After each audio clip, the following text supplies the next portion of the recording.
Today we are going to start the introduction about the morphology of chromosome class.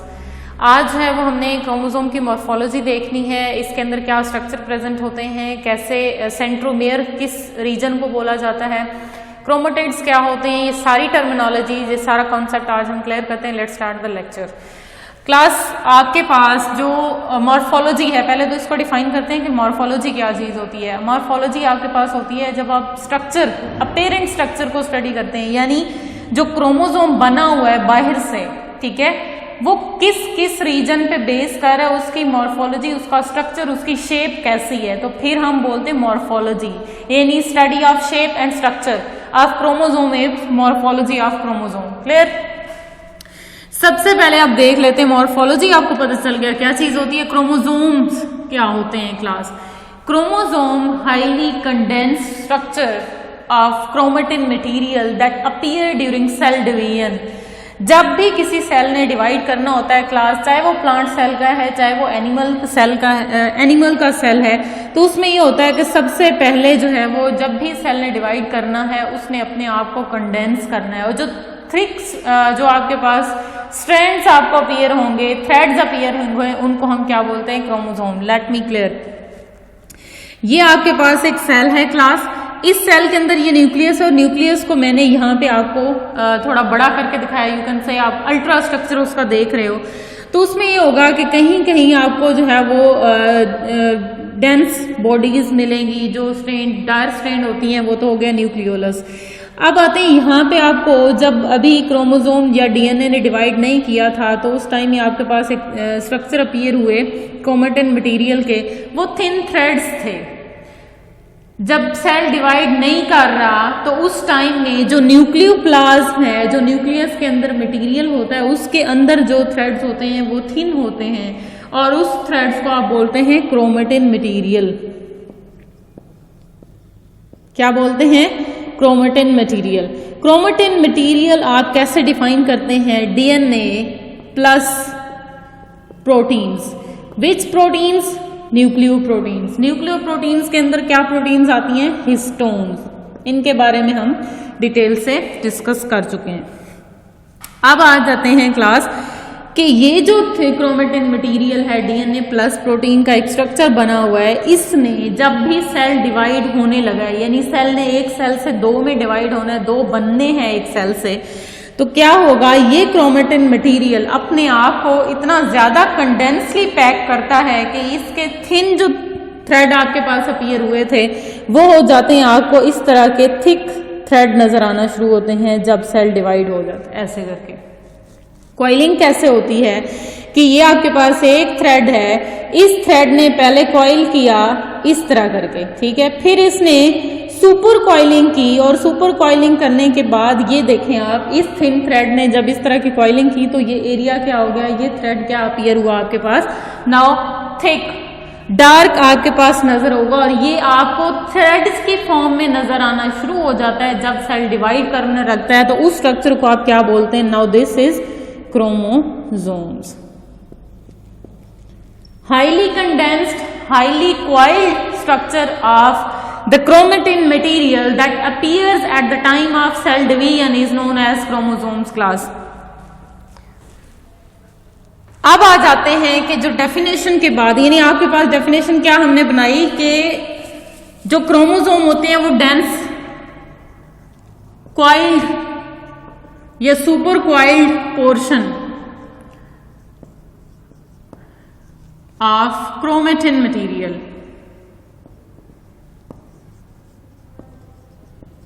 Eight cell division. कब appear होगा आपके पास?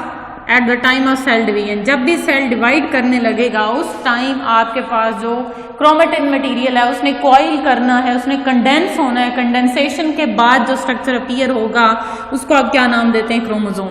Class इसी तरह जो chromosomes होते हैं उनका नंबर हर स्पीशीज के साथ वेरी करता है. नंबर ऑफ क्रोमोसोम्स का मतलब क्या होता है? क्रोमोसोम के काउंटिंग, ठीक है, तो वो स्पीशीज टू स्पीशीज वेरी करती है. फॉर एग्जांपल ह्यूमन बीइंग एक स्पीशीज है जिसको हम बोलते हैं होमोसेपियंस हैं हम, इसी तरह शुगर है, शुगर केन है, इसी तरह आपके पास जो है वो जैसे अनियन है, अगर आप प्लांट्स में जाते हैं तो अनियन की एग्जांपल है।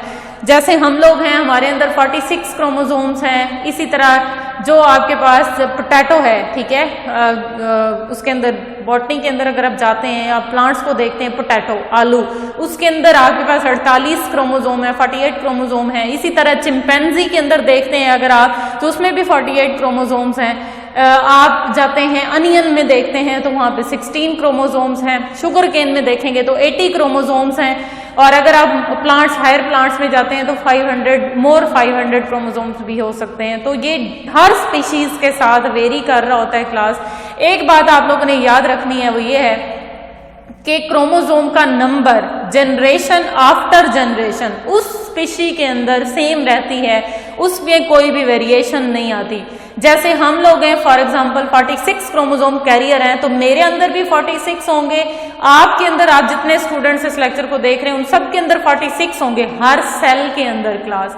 हर सेल का मतलब मेरे अंदर अगर ट्रिलियंस ऑफ सेल्स प्रेजेंट हैं तो उन ट्रिलियंस का जब मैंने एक सेल निकाला, उस सेल के अंदर जब मैंने क्रोमोसोम्स देखे तो उनके अंदर कितने थे? 46।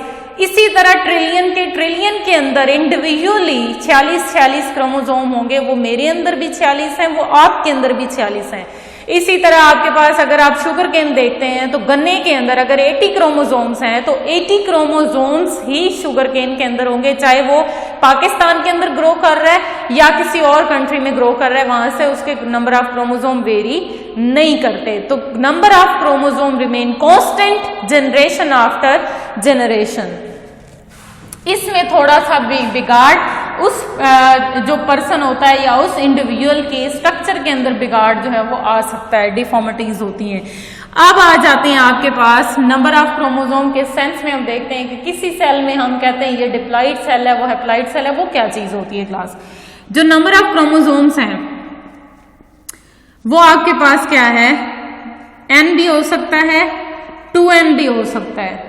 इससे पहले एक चीज आपको क्लियर करनी है कि जो नंबर ऑफ क्रोमोसोम को काउंट हम किस बिहाफ पे करें, हम कह रहे हैं 46 है और ये आपके पास 80 क्रोमोसोम है, किस बिहाफ पे? कि क्रोमोसोम के अंदर एक स्ट्रक्चर प्रेजेंट होता है जिसको हम बोलते हैं सेंट्रोमेयर। और सेंट्रोमेयर वो रीजन है जिसने एक आर्म को दूसरे आर्म के साथ अटैच किया है, उसको हम बोलते हैं सेंट्रोमेयर। जितने सेंट्रोमेयर उतने नंबर ऑफ क्रोमोसोम। अगर सेंट्रोमेयर 46 है तो नंबर ऑफ क्रोमोसोम 46 है, अगर सेंट्रोमेयर 20 है तो नंबर ऑफ क्रोमोसोम 20 है। इसी तरह ये भी एक क्रोमोसोम है, इसी तरह ये भी एक क्रोमोसोम है class. Why? Because we are determining the number of chromosome on the basis of presence of centromere. तो सेंट्रोमेयर इसमें भी एक है, सेंट्रोमेयर इसमें भी एक है, जिसकी वजह से हमने इसको भी एक क्रोमोसोम बोला और इसको भी एक क्रोमोसोम बोला। क्लियर? अब आ जाते हैं कि ये जो सेल का n और 2n का कॉन्सेप्ट है, ये क्या चीज होती है।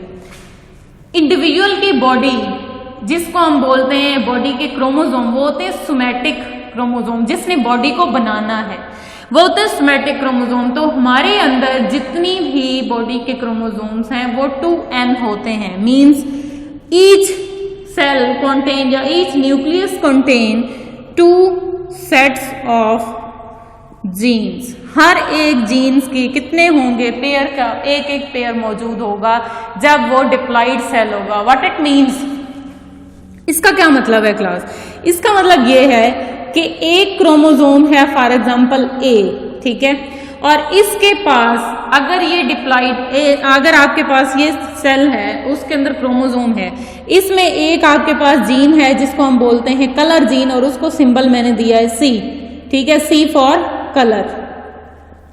कलर जीन है, और दूसरा जीन उसके पास है कि आपके पास जो है वो हाइट है, और उसको मैंने लेबल दिया है एज के साथ। ये 2 जीन्स हैं। अगर इन जीन्स का पेयर मौजूद होगा उस सेल के अंदर तो फिर ये सेल कौन सा होगा? डिप्लॉइड। मीन्स टू से कलर जीन के साथ दूसरे क्रोमोसोम जब उसके पास आएगा तो उसके पास भी क्या हो कि यहाँ पे क्या कौन सा जीन हो? कलर जीन ही प्रेजेंट हो, और इसके साथ इसमें यहाँ पे क्या हो? एच जीन ही प्रेजेंट हो। तो क्या होगा आपके पास? This is diploid cell. 2 sets of gene एक सेट ये हो गया, इसमें दूसरा सेट ये हो गया, एक भी कलर जीन का है, दूसरा भी उसके साथ कलर जीन है। जब दो सेट्स आ जाएंगे तो हम उसको क्या बोलते हैं, दिस इज डिप्लॉइड सेल। अब आ जाते हैं हैप्लॉइड क्या चीज होती है। अगर आपका एक सेल है और उसमें एक सेट जीन का है, एक सेट का मतलब एक ही कॉपी उसकी जीन की मौजूद है, कलर जीन उसमें एक है, उसके साथ दूसरा कलर नहीं है, तो वो क्या होगा, आपके पास हैप्लॉइड सेल होगा। अब अगर आप इसकी एग्जांपल देखते हैं तो वन सेट ऑफ क्रोमोसोम आ सकता है और टू सेट ऑफ क्रोमोसोम हम बोलते हैं। यहां पे आपको मजीद क्लियर कर देती हूं, टू सेट ऑफ क्रोमोसोम भी हम बोलते हैं। अब जो वन सेट ऑफ क्रोमोसोम है, इसके केस में क्या होगा कि इसके अंदर आपके पास क्या है, एक सेल है और उसके अंदर कितना जीन है, एक एक जीन प्रेजेंट है, उसका कोई पेयर नहीं है, उसके साथ कोई भी साथी नहीं है। तो जब उसके साथ पेयर जीन नहीं प्रेजेंट होगा, उस सेल को आप क्या बोलते हैं, हैप्लॉइड सेल, या फिर carrying a cell that carry one set of chromosome. One set of chromosome में जैसे हमारे पास 46 क्रोमोसोम है, तो 46 में क्या होगा कि यहाँ पे 23 होंगे, यानी अगर आप एक क्रोमोसोम का सेट 23 का है तो दूसरा क्या होगा 23, टोटल हमारे पास क्या है 46। अब 46 में 23 के दो पेयर हैं, तो इसलिए हम बोलते हैं हमारा हर सेल 23 के साथ दो पेयर के साथ है, दो सेट्स के साथ है, तो हम उसको बोलते हैं डिप्लॉइड। अगर आपको ये क्लियर है तो नेक्स्ट हम चलते हैं जी, क्रोमोसोम की मॉर्फोलॉजी पढ़ रहे हैं, तो मॉर्फोलॉजिकली अपेरेंटली उसका स्ट्रक्चर कैसा होता है। उसका स्ट्रक्चर कुछ आपके पास यूं है क्लास, ये क्रोमोसोम है, जब अभी जो सेल है वो डिवाइड करने लगा है तो हमने इस क्रोमोसोम को बाहर निकाल के देखा, जब उसने अपने साथ अपना एक पेयर भी बना लिया। पहले ये क्रोमोसोम एक था, फिर इसने अपना पेयर बना लिया, तो हमने उसको क्या किया, अब ये भी एक क्रोमोसोम है। Why? Because number of centromere हमने एक काउंट किया हुआ है, तो इसमें इसको हम क्रोमोसोम एक बोलते हैं class. This is homologous chromosome. Homologous में ये है, इट मीन्स के जो आपके पास फॉर एग्जांपल यहाँ पे जो जीन प्रेजेंट है वो हाइट जीन है, तो इसके अंदर भी यहाँ पे जो जीन्स प्रेजेंट होंगी वो हाइट जीन होंगी। तो location of the gene is same in homologous chromosome class. उनका स्ट्रक्चर भी सेम होगा, उनके अंदर जीन्स की अरेंजमेंट भी सेम होगी, लोकेशन भी सेम होगी, और उनका अपेरेंटली आपको स्ट्रक्चर भी सेम नजर आएगा। अब चलते हैं कि इसके क्या क्या स्ट्रक्चर है। सबसे पहले जो क्रोमोसोम है इसके दो आर्म है। एक क्रोमोसोम आप देखें ऐसे करके, तो इसका एक आर्म ये है, एक आर्म इसका ये है, ठीक है। इस पूरे को आप बोलते हैं chromatid. Clear? This is known as chromatid. Chromatids के साथ दूसरा जो क्रोमोसोम है इसका भी क्रोमेटिड्स हैं, तो इनको हम नाम देते हैं, दीज आर सिस्टर क्रोमेटिड्स।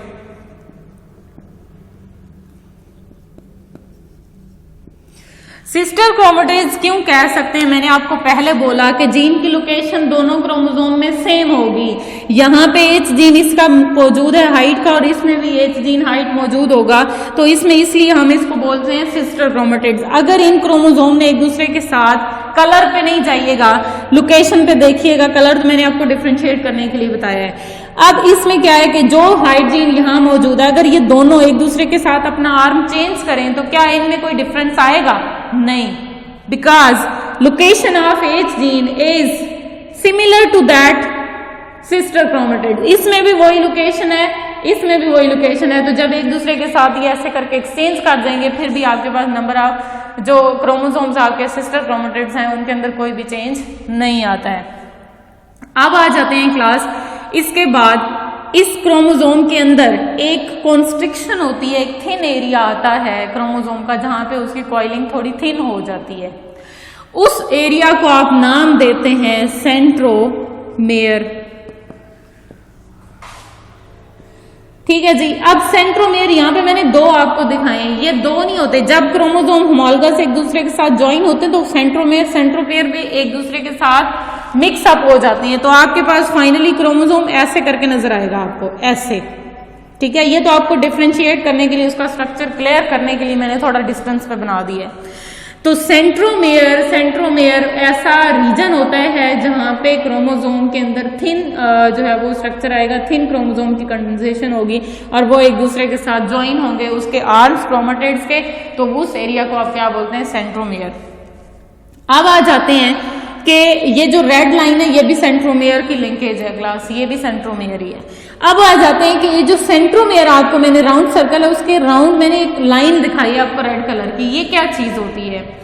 ये आपके पास ऐसी प्रोटीन है जिसने जब भी सेल डिवाइड करना है, फॉर एग्जांपल यहाँ पे हम सेल डिवाइड करके देखते हैं, क्रोमोसोम ने जब अरेंज होना है सेंटर पे, तो ये वो प्रोटीन है जहां से स्पिंडल फाइबर्स ने अरेंज होना है, जहां से क्रोमोसोम को अलाइन किया जाएगा ताकि उनको खींचा जा सके, उनको हाफ हाफ किया जा सके। तो you can say this is the reason, this is the protein that provide site for the attachment of the certain fibres that are kinetochore fibres. इस प्रोटीन को हम बोलते हैं, नाम देते हैं काइनेटोकोर। क्या नाम देते हैं? काइनेटोकोर।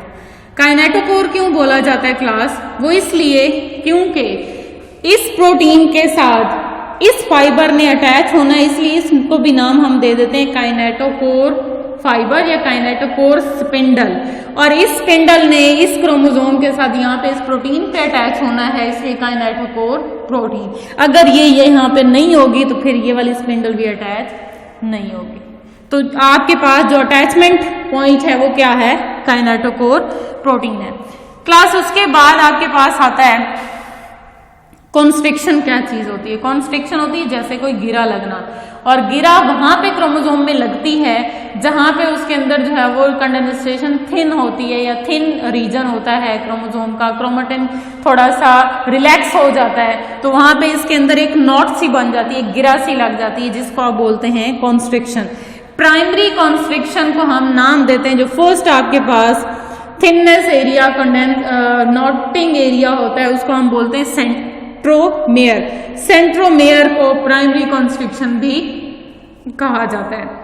इसी तरह प्राइमरी कॉन्स्ट्रिक्शन, जैसे यहाँ पे आपके पास थिन रीजन आया, थिननेस हुई क्रोमोसोम्स की और वो उनके अंदर जो है रीजन एक अपीयर हुआ डार्क सर्कल, तो एक रीजन बना जहां से उन्होंने अरेंजमेंट दी। इसी तरह इन्हीं क्रोमोसोम से अंदर सेकेंड टाइम भी आपके पास क्या है? कॉन्स्ट्रिक्शन लग जाती है, सेकेंड टाइम भी उसके अंदर जो है वो नॉट बन जाती है, उसको आप बोलते हैं सेकेंडरी कॉन्स्ट्रिक्शन। फॉर एग्जांपल आपके पास एक क्रोमोसोम है, इस क्रोमोसोम के अंदर यहाँ पे एरिया थिन हुआ, थिन होने के बाद फिर दोबारा एरिया जो है वो थिक हुआ, थिक होने के बाद एरिया फिर से थिन हो गया, थिननेस के बाद इसमें फिर एक दूसरे के साथ थिक एरिया बन गया। तो यहाँ से जो क्रोमेटिन मटेरियल कंडेंस हुआ वहां यहाँ के थिन हो गया, थिननेस के बाद फिर थिकनेस आ गई, फिर थिकनेस के बाद थिननेस आई, तो वहां पे एक नॉट बन गई। ये तो होगी प्राइमरी कॉन्स्ट्रिक्शन। अब ये प्राइमरी कॉन्स्ट्रिक्शन के बाद एक और थिननेस एरिया पे वहां पे नॉट अपीयर हुई है, जिसको आप बोलते हैं सेकेंडरी कॉन्स्ट्रिक्शन। समझ आई क्लास? अब ये प्राइमरी कॉन्स्ट्रिक्शन तो हर एक के अंदर होगी, हर क्रोमोसोम में होती है, क्योंकि वहां पे उसमें सेंट्रोमेयर बना देना है, सेंट्रोमेयर बनना है तो प्राइमरी कॉन्स्ट्रिक्शन आएगी। लेकिन सम टाइम क्रोमोसोम के अंदर ये जो लेंथ ऑफ क्रोमोसोम है वो बहुत ज्यादा होती है, जिसकी वजह से कहीं कहीं पे सेकेंडरी कॉन्स्ट्रिक्शन भी अपीयर हो जाती है। फिर आ जाते हैं आपके पास इसके और रीजन आ जाता है, जिसको आप बोलते हैं NOR, न्यूक्लियोलस ऑर्गेनाइजर रीजन। ठीक है, न्यूक्लियोलर ऑर्गेनाइजर रीजन। इसी तरह क्रोमोसोम के पास एक और रीजन भी आता है, हर एक क्रोमोसोम के पास तो नहीं होता बट सर्टन क्रोमोसोम्स में आ जाता है, जिसको हम बोलते हैं सैट रीजन। ये सैटेलाइट क्रोमोसोम होता है, क्रोमोसोम का ऐसा हिस्सा जिसमें जो फ्री होता है, यानी जैसे वैक्यूम है हमारा, जैसे हमारे पास स्पेस है और उसमें हमारे जो स्टार्स हैं, जो भी चीज सैटेलाइट्स जाते हैं अलग से होते हैं। ठीक है, क्रोमोसोम का हिस्सा तो होता है लेकिन क्रोमोसोम के साथ इस तरह का स्ट्रक्चर नहीं बनाता, बल्कि एक अलग सा हैंगिंग मटेरियल आ जाता है, जिसको हम बोलते हैं सैट। देखते हैं कैसे होता है। अब इनको वन बाय वन आपके साथ डिस्कस करते हैं, जो स्ट्रक्चर आपको दिखाया है क्लास। सबसे पहले टेलोमेयर भी क्रोमोसोम का पार्ट होता है। हर एक स्पीशी के पास जितने क्रोमोसोम्स हैं, उन हर एक क्रोमोसोम के पास एक कैप होती है। उस कैप को आप क्या बोलते हैं? फॉर एग्जाम्पल ये वो रीजन है जो इस क्रोमोसोम की कैप है, ठीक है जी, जो मैं डार्क आपको दिखा रही हूं, ये क्या है? ये टीलोमेयर है। Cap of the chromosome is telomere. क्यों होती है? ये ऐसा रीजन है जिसने अपने साथ एक प्रोटीन बाइंड करनी है, और वो प्रोटीन क्या करती है कि जब आपके पास सेल डिवाइड करे और सेल डिवाइड होने में न्यूक्लियस डिसअपीयर हो और जो आपके पास साइटोप्लाज्म न्यूक्लियोप्लाज्म मिक्स हो, तो जो क्रोमोसोम है इनके ऊपर कोई भी एंजाइम जो कि न्यूक्लियोटाइड का बॉन्ड ब्रेक कर सके, इस पॉलीमर को जो है वो तोड़ सके, वो इसके ऊपर अटैक ना करे, प्रोटेक्शन के लिए ये प्रोटीन लगती है। अगर ये प्रोटीन अटैच नहीं होगी तो फिर इसकी हर एक न्यूक्लियोटाइड जो एक चेन में मौजूद थी सारी की सारी वो अलग हो जाएगी, बॉन्ड ब्रेक हो जाएगा और इसका जो पॉलीमर है वो टूट जाएगा। तो न्यूक्लिएजेस, एंडोन्यूक्लिएजेस से बचाने के लिए, endonucleases are the enzyme that break the polymer of DNA and RNA. तो एंडोन्यूक्लिएजेस से बचाने के लिए जो आपके पास एंजाइम अटैक करेगा एंडोन्यूक्लिएज, उससे बचाने के लिए आपने क्या लगानी है? प्रोटीन। प्रोटीन लगती कहां पे है? टीलोमेयर पे। टीलोमेयर क्या चीज है? कैप ऑफ द क्रोमोसोम है। अब आ जाते हैं क्लास, ये जो टीलोमेयर होती है इसके अंदर सीक्वेंस कौन सा होता है? रिपीटिंग जी और सी। एक अगर आपके पास जैसे डीएनए डबल हेलिक्स है, एक स्ट्रैंड के पास जी होगा, दूसरे स्ट्रैंड के पास सी होगा। अब ये जो जी है, ठीक है, इसका 5 प्राइम यहां से है और इसकी 3 प्राइम डायरेक्शन ये होगी। जो दूसरा स्ट्रैंड होगा उसमें इसके अंदर 5 हेड ये होगा, 3 प्राइम ये होगा। तो जो आपके पास अगर ये हम क्रोमोसोम कंसिडर करते हैं तो टीलोमेयर की साइड पे यानी उसकी क्रोमोसोम की एंडिंग पे यहां से इस तरफ मूव करेंगे तो जो रीजन आएगा वो GNG होगा। Clear class? और अगर आप इसके साथ दूसरा स्ट्रैंड वो होगा लोअर, उसकी जो लोकेशन, उसकी जो डायरेक्शन जाएगी वो टुवर्ड सेंट्रोमेयर, एक अवे फ्रॉम सेंट्रोमेयर जा रहा है, दूसरा टुवर्ड सेंट्रोमेयर आ रहा होगा। तो उसमें जो होगी कौन सी बेसिस होंगी? जी के अगेंस्ट कौन सी होती हैं? सी, सी, सी और सी। तो रीजन जो टीलोमेयर बनाएगा वो जी और सी का रिपीटिंग यूनिट्स होंगे, जी जी और सी सी दूसरे स्ट्रैंड के अंदर। और इस टीलोमेयर का फंक्शन क्या होता है? सिमिलरली आपके पास प्रोटेक्शन है, प्रोटीन अटैच करवाएगा ताकि एंडोन्यूक्लियस से बचाया जा सके। फिर आपके पास क्रोमेटिड्स हैं, क्रोमेटिड्स हमने डिस्कस किया क्लास। इस क्रोमेटिड्स के अंदर अब क्रोमेटिड डीएनए प्लस प्रोटीन्स है। क्रोमेटिड के 2 रीजन्स होते हैं डीएनए क्रोमोसोम्स के अंदर, एक होता है यू क्रोमेटिन और दूसरा हेट्रो क्रोमेटिन। अब यू क्रोमेटिन, ट्रू क्रोमेटिन, ऐसा जिसने आगे जाके या आप कह सकते हैं कोडिंग रीजन, और ये non coding. Coding region, non coding region का क्या मतलब है? ऐसा रीजन, ऐसा डीएनए का हिस्सा जिसने अपने अंदर ऐसे जीन्स रखे हुए हैं जिन्होंने आगे जाके प्रोटीन्स बनाने हैं। The gene that are going to express is present in euchromatin, coding region. और जो जीन आपने स्विच ऑफ करने हैं, जो जीन आगे प्रोटीन नहीं बनाएंगे, वो कौन से हिस्से में होंगे? हेट्रोक्रोमेटिन के अंदर, और उस रीजन को आप क्या बोलते हैं? Non coding region. सेंट्रोमेयर आपसे डिस्कस हो गया है। अब आ जाते हैं कि NO और SAT क्या होते हैं। न्यूक्लियोलस ऑर्गेनाइजर रीजन कौन सा है? हर क्रोमोसोम के पास कोई ना कोई ऐसा रीजन होगा जिसके अंदर डीएनए, ऐसा डीएनए होगा जिसमें वो जीन्स होंगी जिससे राइबोसोमल आरएनए बनेगा। क्लास हमें पता है कि डीएनए के अंदर जितने जीन्स हैं उन्होंने ट्रांसक्राइब होना है और मैसेंजर आरएनए बनाना है, और मैसेंजर आरएनए जाके प्रोटीन्स बनाएंगे। तो हर क्रोमोसोम के पास एक ऐसा स्पेसिफिक साइट आएगी, एक ऐसा रीजन आएगा। फॉर एग्जांपल यहाँ पे वो रीजन है जिससे बनना है राइबोसोमल आरएनए। राइबोसोमल आरएनए को कौन बनाएगा? राइबोसोमल डीएनए, यानी हर एक क्रोमेटिन मटेरियल के अंदर ये जो रीजन है वो ऐसे करके आपके पास होगा और राइबोसोमल डीएनए से राइबोसोमल आरएनए आपके पास बनना शुरू हो जाएगा। क्लियर? इसको आप बोलते हैं न्यूक्लियोलस ऑर्गेनाइजर रीजन, यानी जिसने न्यूक्लियोलस बनाना है और फिर वहां से आपके पास क्या बनना है, राइबोसोमल डीएनए, और राइबोसोमल डीएनए से राइबोसोमल आरएनए, और राइबोसोमल आरएनए से राइबोसोमल प्रोटीन्स। अब आ जाते हैं सेट क्या होता है। मैंने आपको बोला सैटेलाइट डीएनए।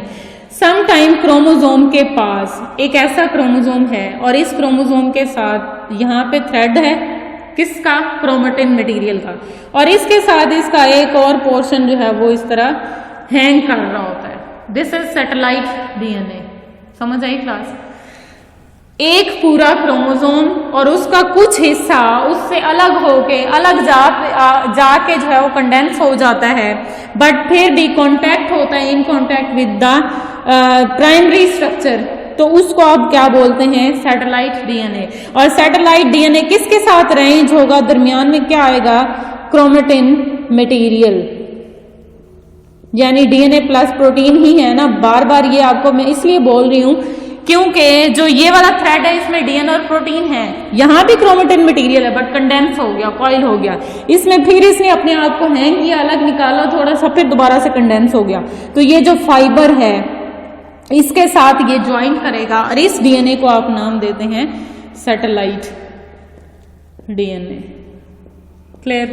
सैटेलाइट डीएनए, अगर आपके पास डिप्लॉइड सेल है तो उसमें से कुछ ऐसे 2 क्रोमोसोम्स होंगे जिनके पास जो है वो सैटेलाइट डीएनए होता है, प्रोबेबिलिटी है, हो सकता है। ठीक है जी क्लास, आज के लिए आज का लेक्चर आपके पास कॉन्सेप्ट्स थे, क्रोमोसोम की मॉर्फोलॉजी थी, सेट और एनओआर आपको समझ आ गया होगा।